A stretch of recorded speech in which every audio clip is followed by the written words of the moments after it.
गणेश सेठ अपनी पत्नी और बेटी के साथ केरल के एक सुंदर गांव में रहता था। सेठ की पुत्री चंद्रिका विवाह योग्य हो गई थी।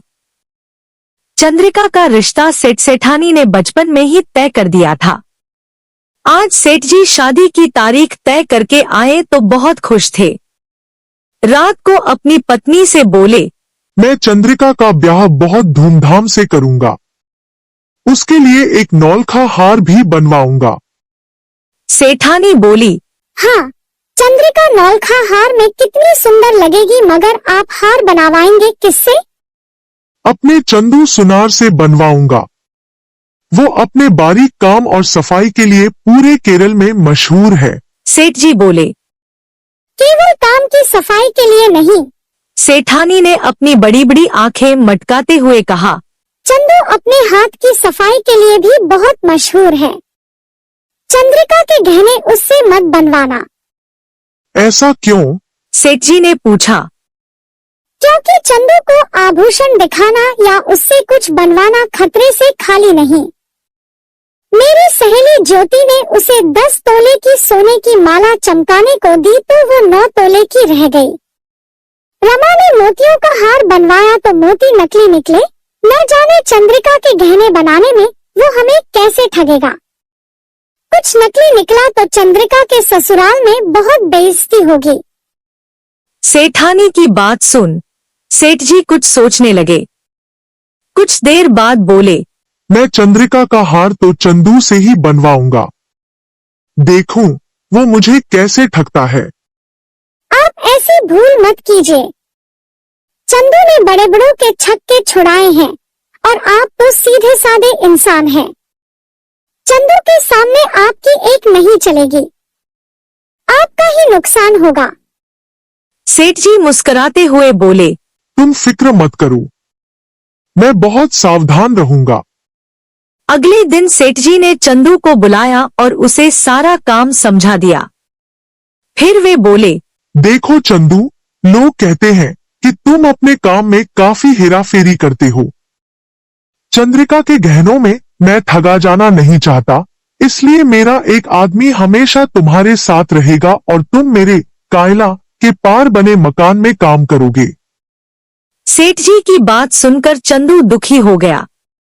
वह बोला, सेठ जी, मुझे इतना शर्मिंदा ना करिए। चंद्रिका बिटिया मेरी बेटी जैसी है। भला मैं उसके गहने बनाने में बेईमानी क्यों करूंगा? आप बस बता दें, मैं सब तैयार करके ले आऊंगा। सेठ जी बोले, नहीं चंदू, अपनी बेटी के गहनों के मामले में मैं किसी पर विश्वास नहीं करूंगा। काम तुम्हें मेरे घर में मुरली की निगरानी में ही करना होगा। अगले दिन से हार पर काम शुरू हो गया। हर रोज सवेरे सेठ जी अदबना हार और बचा सामान तिजोरी से निकालकर चंदू को देते। फिर चंदू और मुरली नाव द्वारा कायला पार कर छोटे मकान में जाते। चंदू काम पर लग जाता और मुरली उसकी निगरानी में। चंदू को सेठ जी की बात का बुरा तो लगा था, मगर वो यह सोचकर खुश था कि उसका बनाया हार चंद्रिका के गले में बहुत ही सुंदर लगेगा। अब वह खुशी खुशी हार बना रहा था, मगर मुरली उसे शांति से काम करने दे तब ना। अगर चंदू सिर खुजलाता तो मुरली उसके बाल टटोलता। अगर वो अपने रूमाल में छींकता तो मुरली उसका रूमाल देखने को तैयार हो जाता। एक दिन जब खाना खाकर चंदू ने मुंह पोंछा तो हद ही हो गई। मुरली चंदू की मूंछ में छिपे हीरे जवाहरात ढूंढने लगा। चंदू ने एक बार तो तय कर लिया कि वह गहने नहीं बनाएगा, मगर चंद्रिका बिटिया का ख्याल आते ही उसका दिल पसीज गया। उसने मन ही मन सोचा, हार बना लूं, फिर सेठ जी और मुरली को मजा चखाऊंगा। धीरे धीरे अन्य आभूषण तैयार हो गए और तिजोरी में बंद हो गए। बस नौलखा हार को चमकाना बाकी था। सवेरे सवेरे हार लेकर चंदू मुरली कायला पार कर अपने अपने काम पर लग गए। दोपहर तक हार सूरज जैसा चमकने लगा था। हार को एक लाल रेशम के कपड़े से ढकी तश्तरी में सजा चंदू नाव में बैठ गया। मुरली नाव चलाने लगा। नाव कायला के बीच में पहुंची ही थी कि चंदू ने दूर से आते हुए सेठ जी को देखा। खुशी के मारे चंदू नाव में खड़ा हो गया और जोर जोर से हाथ हिलाते हुए उन्हें बुलाने लगा। अरे अरे अरे, ये क्या कर रही हैं? मुरली ने घबराकर कहा। उसके देखते ही देखते चंदू की हरकत के कारण नाव पलट गई। चंदू, मुरली और हार वाली तश्तरी सब पानी में जा गिरे। बड़ी कठिनाई से नाव, मुरली और हार समेत चंदू सुनार को कायला से बाहर निकाला गया। उन्हीं भीगे कपड़ों में चंदू ने हार वाली तश्तरी सेठ जी को सौंपी और अपना मेहनताना लेकर घर लौट गया। सेठ जी खुशी से फूले नहीं समाये। पूरे गांव में खबर फैल गई कि सेठ जी चंदू से तेज निकले। शादी के दिन जब सेठानी ने चंद्रिका को हार पहनाने के लिए डिब्बा खोला तो उसका दिल धक से रह गया। वह चमकता हुआ हार काला पड़ गया था। जब सेठ जी को यह पता चला तो उन्हें भी धक्का लगा।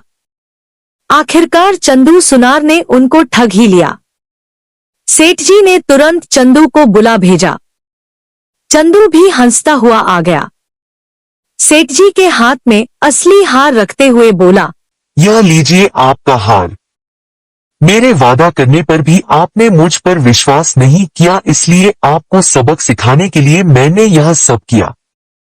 मगर सेठ जी अचंभित होकर बोले, आखिर तुमने यह सब कब और कैसे कर लिया? आपको याद है जब नाव उलट गई थी? बस कायला के बीचों बीच मैंने नकली हार छिपा रखा था। जब मैं पानी में गिरा तब मैंने हार बदल दिया। फिर रात को आकर असली हार पानी से निकाल लिया। चंदू की चालाकी सुन सेठ जी के चेहरे पर भी मुस्कान आ गई।